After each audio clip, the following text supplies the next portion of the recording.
Installation time.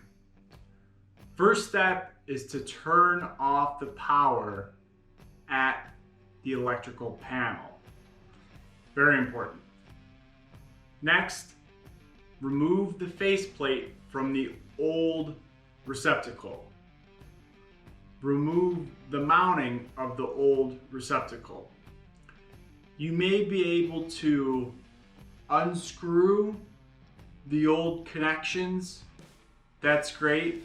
If not, use the wire cutting tool you have to snip the wires, leaving you with as much wire as possible.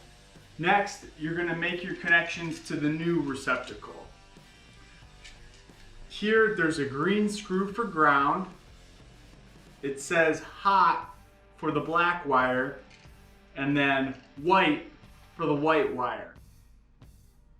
You're going to strip the wire so that you have enough room to go about 2/3 to 3/4 the way around the screw so that the wire's in contact with the mounting plate. You don't want the wire outside of the contact plate. Screw is tightened.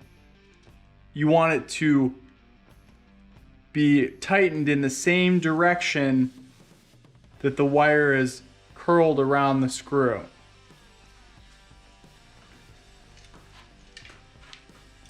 Next, pack up the box and attach the cover plate.